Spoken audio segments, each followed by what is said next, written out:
Alright, my name is Jed McKeehan, and today I'm going to be talking about the landlord-tenant eviction process pursuant to a lease. Now, there are a number of different ways to have a lease agreement between a landlord and a tenant.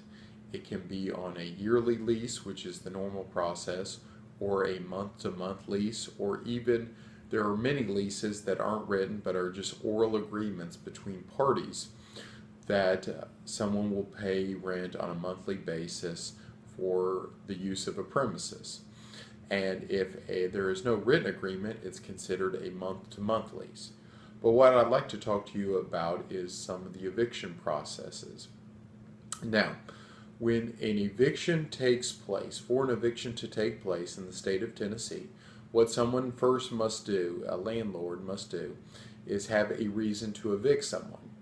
Now, usually this is for the non-payment of rent, is the normal reason that someone will end up evicting a tenant from a premises. And the way they will do this is they will send them a 30-day letter saying that if you do not comply with the terms of the lease, meaning pay up the rent and the late fees within 14 days, that I will evict you, the landlord, within 30 days, after 30 days time period.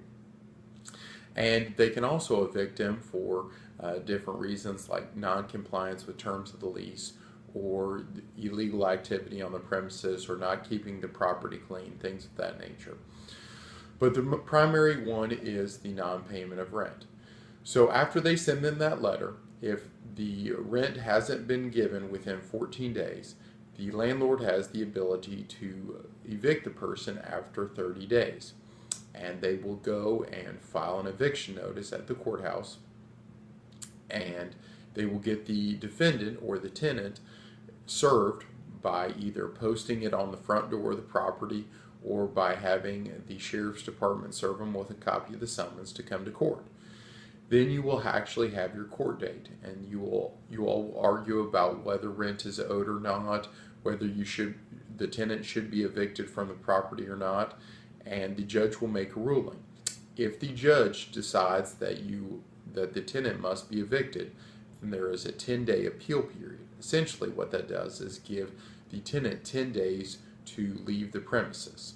And you can work out an agreement to stay for longer, potentially, if the landlord will allow it, but you have 10 days. After that 10-day period, if the tenant has still not left the premises, then the landlord must go file a writ of possession at the courthouse.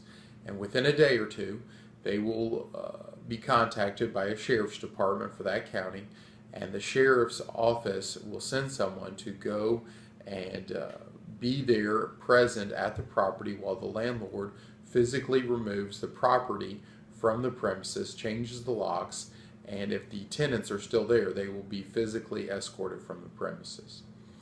So that's a little bit about the landlord-tenant process and the eviction process in regard to that relationship.